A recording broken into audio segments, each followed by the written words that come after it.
So we'll start off with Batman 402. Max Allan Collins writing this with Jim Starlin on art. I was Jim Starlin. That's a name I recognise. So it's a good start. Yeah. So that's cool. So the creator of Thanos is involved amongst many other things. Yes, involved in this Batman issue. So obviously, switching between Detective and Batman, we're going to get different writers and different styles of story. And, let's jump into this one, and it starts off with a pretty cool looking page, actually, of just the silhouette of the city, with Batman up in this sort of spire, the cape sort of flowing off. And the stupidly long cape, in the best possible way. We'll talk about stupidly long in a minute, but the ears. The ears are ridiculous. I love it. I mean, I like long ears. I hate the short ones that he has right now, but these are maybe just a bit too long for my taste. Obnoxiously long to the point where I go around from, these are too long, back to, oh my god, I love these things. These look like... This is what you're supposed to hold on to if you're riding on his back. That's how big they are. I'm imagining him like headbutting someone and just gouging them with those things. So yeah, Starlin's art's pretty good. I don't know how much Starlin art I've seen before, but I was actually pretty into it. A lot of silhouette and stuff that he does, isn't there? A lot of silhouettes. I think the facial expressions are really good. It starts with this scene of these two muggers attacking this couple, and Batman swoops in. And so this is the thing. So I don't know what we're in for with some of these issues, right? Because I've not read them before. And Batman snaps this guy's neck, and he even says, I'm going to break your neck, and he snaps it. Just broke his neck is all, and you're like, yeah, what the hell's going on? And I'm like, whoa, is this one of these weird periods in comics where Batman was a complete up psychopath, and that's it? But however, the very next page, he goes back to his lair, notably not the Batcave, and he takes off his cowl, and it's a blonde-haired dude. And I'm like, it's an imposter. And the rest of this issue is largely about, obviously, the police are hunting Batman thinking he's a serial killer now, and obviously the real Batman is going to try and step in, and he has to try and tell Jason why it's bad that this guy's doing this, because Jason's a little shit and thinks, let's just kill everyone. Which did confirm Jason. Yep, did confirm Jason, yep. So... because we were confused last issue if Jason was already around or not, but obviously clearly he was. So first of all, can we send this issue to Zack Snyder? This issue is 30 plus years old, and it gets that Batman shouldn't kill. And while I think about it, it's not even like cookie cutter either. At one point, Batman in this issue says to Jason, he admits that he's also kind of glad that these muggers are dead, like because they're not just muggers. It was worth pointing that out as well. We find out they've got a history of murder and stuff.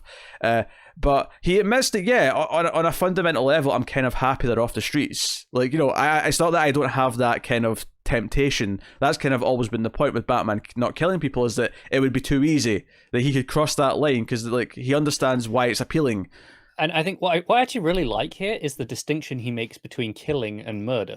He's like, no, because Jason's like, well, you've killed people before, and he's like, yeah, in self-defense, when there was literally no other choice, I have killed people. Yeah, which I've always said I don't have a problem with that. If the situation, no, don't get me wrong. I think the movies seem to write him into those positions too often. Like I feel really easily. Yeah, I feel like every movie he's been in, like even the Nolan ones, which I love, like put him in this position where someone has to be let die or whatever. And I don't have a problem with that as something that happens once in a while. It makes sense. It's just like someone on the police force. Like every so often, it has to happen. They're not supposed to kill people, but occasionally there are reasons why. Yeah, they have. And obviously, yes, there's an issue that they're doing it too often. But that's a whole. That is a lack of training. Clearly, they could have used this speech from Batman. Yes.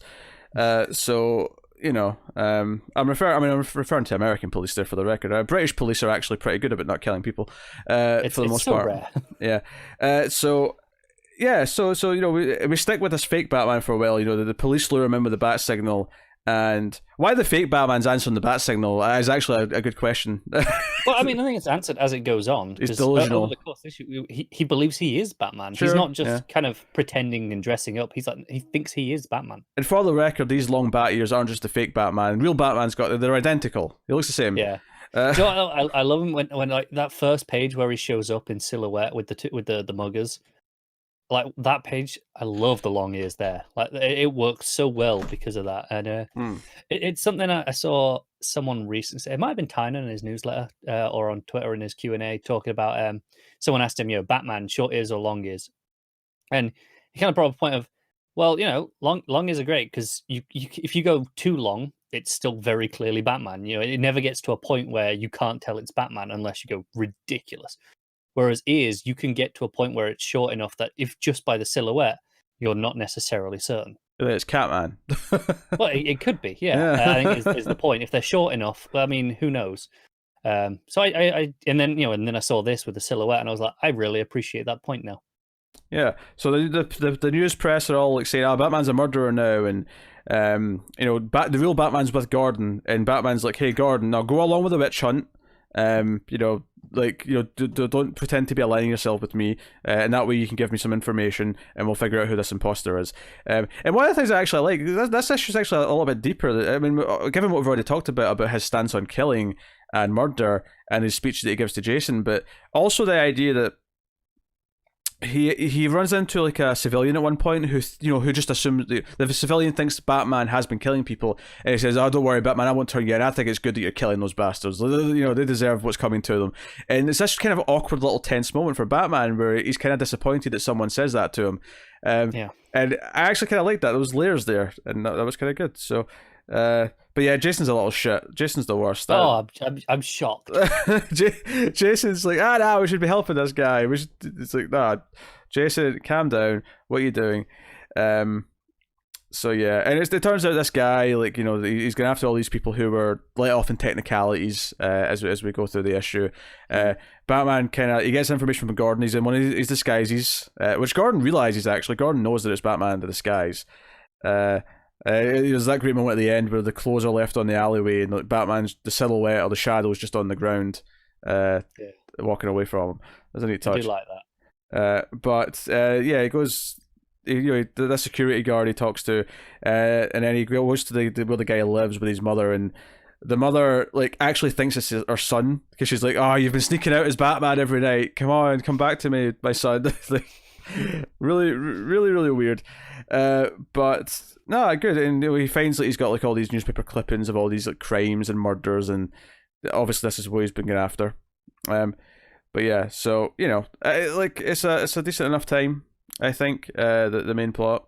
Yeah, we get a nice tussle where fake Batman has like thrown someone out the window, and then real Batman saves him. He's like, "Why did you drop me if you were just gonna save me?" He's like, "Shut up, saving your life is the most disgusting thing I've done in a long time." Yeah, it's this murderer who's going to get a deal, so he's under like police protection, and fake Batman throws him out the window, and Batman swoops in, which again, really nice sequence in terms of the art. I thought him falling and Batman swooping in front of the beam of light, and all of it looked really good. It flowed really well. I really enjoyed the detective issue last week. It was a nice, fun, goofy little time. I think this is definitely the superior of the two. I like the last one well enough, but I don't think it's even close between them, personally. Yeah, this one's definitely a much more in-depth issue it's got some moral things going on. It's got some Batman character stuff. It's even got some Jason character stuff. The action flows really well. It's a better drawn issue, even though sometimes I think the ears are a little bit too far forward, so it looks even weirder that they're so long. Yeah. That is my one complaint about this.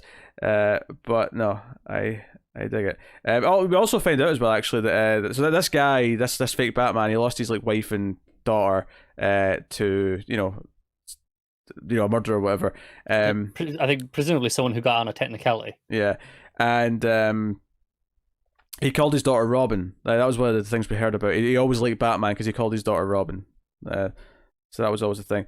So Batman knocks him out at the end. He's like, "Hey, okay, there we go. Like that's like dealt with." That said, even though that's the end of the issue, the cover for the next one makes it look like this guy's still going to be around because the blonde-haired dude still holding like a bat cowl in the next issue cover. So I feel like we're not done with this guy's story. Yeah, that's true.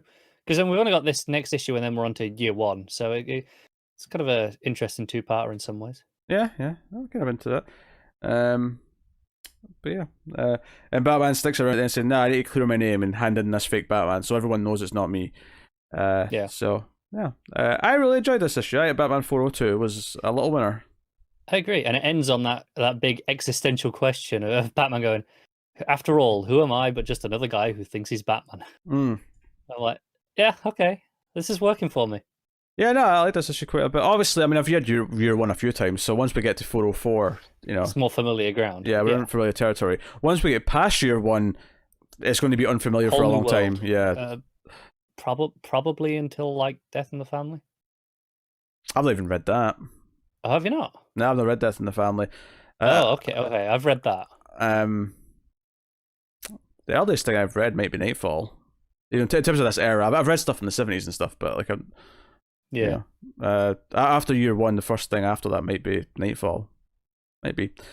Oh, okay. I mean, I think it's just year one, Death in the Family. And Well, then actually, Nightfall, and- no. Legends of the Dark Knight started before that, so if we're counting that, then I've read some of that from like the early 90s. I've not actually read any of that. I don't think. Which we will be looping in when the time comes. I mean, it's probably going to be around then when it switches to 2 Batman issues per week. Because we'll be having more than just 2 Bat books. Yeah. We need to start chipping away at these. Plus, when we get to like Nightfall and it's like swapping between like 4 books, like it makes more sense to do 2 a week or 2 an episode instead of 1 per episode. It would take ages to get through it. We'd actually be going longer than it actually took the event to happen at the time. So yes, but yeah. So Batman 402, I actually really liked. What are you giving it? I'm gonna give this an 8. This was a really great issue. Yeah. Yeah, I'll give it a solid 8. I agree with that.